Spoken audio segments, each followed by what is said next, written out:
Neeraj Chopra now down in second place despite two 83-meter throws.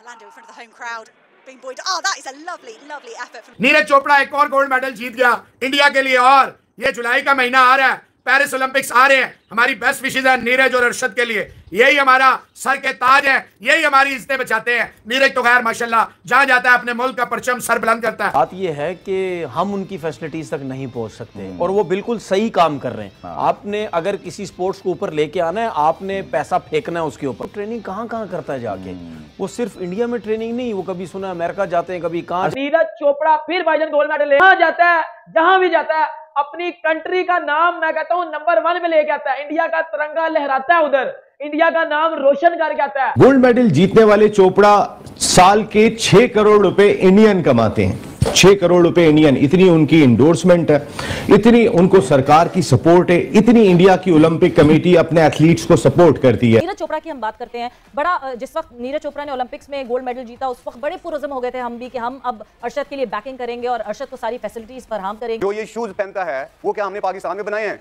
जो best shoes जो भी world के जो भी उससे नीरज चोपड़ा से आप पूछ लें कि उसने कहां से लिए हैं और इसको पूछ लें इसके कहां से आए हैं, एक ही जगह से आए होंगे। हमारे अरशद नदीम ने कहां ट्रेनिंग हासिल की? पंजाब के स्टेडियम में ट्रेनिंग हासिल की। और नीरज चोपड़ा भारत के वो एथलीट हैं, सिर्फ भारत ने, सिर्फ इंडिया ने नीरज चोपड़ा के ऊपर लगभग पाकिस्तानी 4 करोड़ रुपए खर्च किए उनकी ट्रेनिंग के ऊपर। दोस्तों नमस्कार। भारत के Olympic gold medallist Neeraj Chopra ने एक बार फिर से फिनलैंड में गोल्ड मेडल जीत लिया है। ओलंपिक शुरू होने के 40 दिन पहले नीरज चोपड़ा ने कमाल कर दिया है और गोल्ड मेडल जीतकर ओलंपिक के लिए अपना दावा ठोक दिया है, क्योंकि नीरज चोपड़ा पिछली बार के ओलंपिक का गोल्ड मेडलिस्ट है और इस बार भी लग रहा है कि नीरज चोपड़ा एक बार फिर से गोल्ड मेडल जीत लेगा। 2021 ओलंपिक के बाद से नीरज चोपड़ा जहां भी जाता है खेलने के लिए वहां पे गोल्ड मेडल जीत कर ही आता है। मुश्किल से बस 1-2 बार ही नीरज चोपड़ा ने सिल्वर मेडल जीता होगा, लेकिन हर बार नीरज चोपड़ा गोल्ड मेडल ही जीता है। इस जीत के बाद पाकिस्तानी मीडिया के होश उड़ गए हैं, क्योंकि उनका एक प्लेयर है अरशद नदीम, वो भी नीरज चोपड़ा के साथ हर कॉम्पिटिशन में पार्टिसिपेट करता है। लेकिन हैरानी की बात तो यह है कि पाकिस्तान की गवर्नमेंट उसको बिल्कुल भी सपोर्ट नहीं करती, उसके पास पैसे भी नहीं है जेवलिन थ्रो खरीदने के। और फिर ये लोग उसको कंपेयर करते हैं हमारे वर्ल्ड स्टार नीरज चोपड़ा से, जबकि नीरज चोपड़ा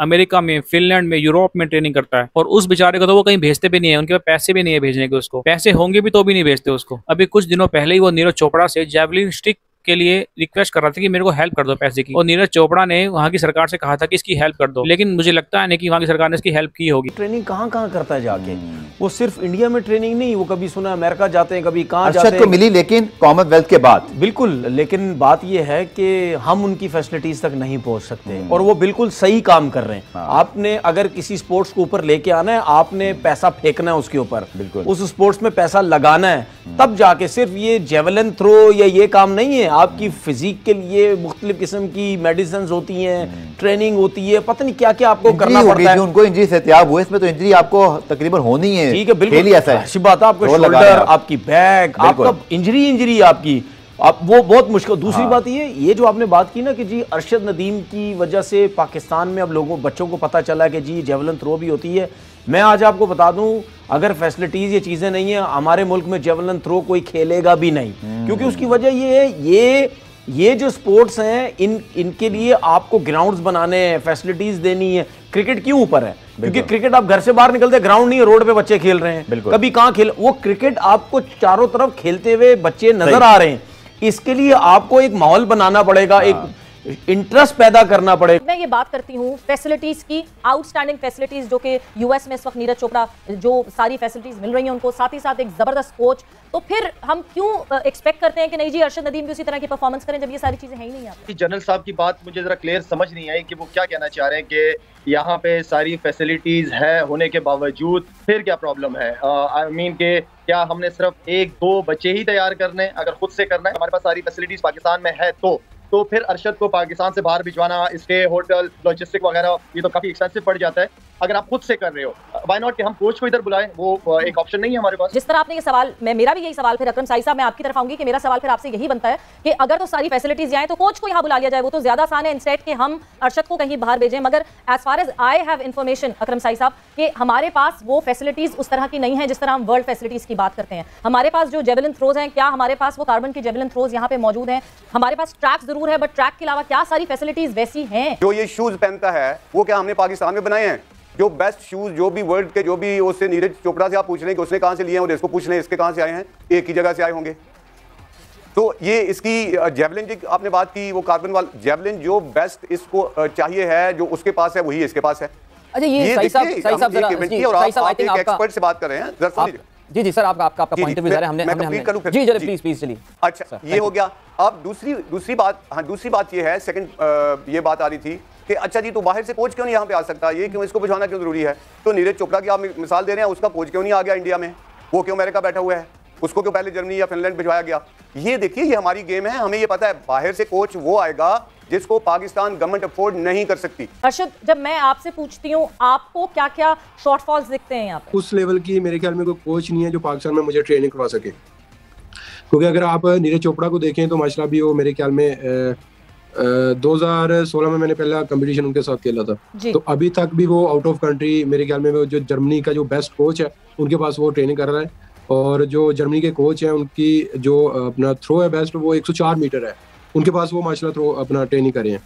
तो मैं चाहता हूँ कि फैसिलिटीज़ जो है वो माशाल्लाह एथलेटिक फेडरेशन है और वापडा ने मुझे जॉब दी हुई है, तो फैसिलिटीज़ का अगर देखा जाए तो इतना इशू नहीं है, अगर देखा जाए तो इशू है कोच का।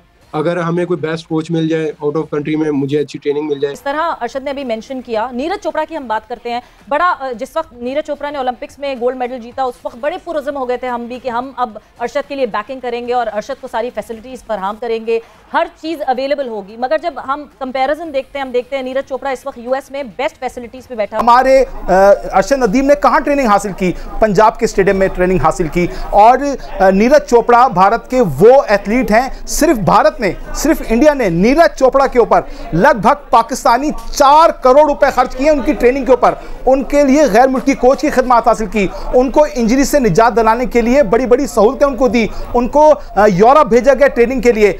हरियाणा से इनके ताल्लुक है, नीरज चोपड़ा का पानीपत में रहते थे ये हरियाणा के, वहीं से इनका ताल्लुक है। लेकिन हमारे अर्शद नदीम मियां चन्नू को आप कहीं नहीं भेज सकते। बात तो ये है कि बजट डेफिनेटली हम कंपेयर नहीं कर सकते हैं किसी भी दूसरी कंट्री के साथ, स्पेशली इंडिया ने जितना बजट रखा और जितना वो खर्च करे, हम अपनी जो भी लिमिटेड बजट या अपने लिमिटेड सोर्सेज के अंदर हमारे पास पाकिस्तान में खर्च किया जाता है। लेकिन सबसे बड़ी बात यह है कि हमारे साथ तो बैड लक ये होता है कि हमारे पास स्पोर्ट्स को तरजीह नहीं दी जाती है। रोमा सॉरी मैं आपकी बात काट रहा हूँ, कौन कसूरवार है फिर? क्या Pakistan sport board, athletic federation, Pakistan Olympic association? अगर नहीं भेजा क्यों नहीं भेजा? क्या वसाइल कम थे? पाकिस्तान स्पोर्ट बोर्ड ने अभी करोड़ों रुपए वापस किए हैं। देखिए, हम किसी को भी ब्लेम यहाँ पे नहीं कर सकते हैं, क्योंकि मसला ये है कि हम किसी एक को कहते हैं तो दूसरा कहता है कि जी वो है कसूरवार। जो भी एसोसिएशन, फेडरेशन या गवर्नमेंट लेवल पे जो भी लोग हैं, हम किसी को भी ब्लेम नहीं कर सकते, क्योंकि अपनी अपनी कैपेसिटी में वो क्या कर रहे हैं आज तक की पिक्चर ही क्लियर नहीं हो पाई है। एक दूसरे को क्रेडिट लेने के लिए तो हम सब आगे आ जाते हैं। नीरज चोपड़ा इंडिया को बहुत बहुत मुबारक हो, आज इसी जेवलिन थ्रो में गोल्ड मेडल जीतने में कामयाब हुए, लेकिन उनकी तरबियत का आलम और हमारे अरशद नदीम की तरबियत की अगर आप दोनों को मुआवजा करें तो जमीन आसमान का फर्क है। गोल्ड मेडल जीतने वाले चोपड़ा साल के 6 करोड़ रुपए इंडियन कमाते हैं, 6 करोड़ रुपए इंडियन, इतनी उनकी इंडोर्समेंट है, इतनी उनको सरकार की सपोर्ट है, इतनी इंडिया की ओलंपिक कमेटी अपने एथलीट्स को सपोर्ट करती है। पाकिस्तान के अरशद नदीम की मैं बात करूं तो राज मिस्त्री का ये बेटा मियां चन्नू से ताल्लुक रखने वाला, शायद दूध और दही के भी पैसे उस तरीके के नहीं होते, क्योंकि जो डिपार्टमेंट उनके पास है, वापडा से उनका ताल्लुक है, 20,000 रुपए भी तनख्वाह नहीं है। अब आप अंदाजा करें एक एथलीट जिस तरीके की तैयारी कर रहा होता है उसके लिए क्या कुछ इंपॉर्टेंट होता है। हमारे मुल्क में ऐसा लगता है प्राइड से ज्यादा प्राइस की अहमियत हो गई है, प्राइड खत्म हो गया, अब सिर्फ प्राइस दिखाई देता है कि किसमें कितना प्राइस है, उसी में हम दम मारते हुए दिखाई देते हैं।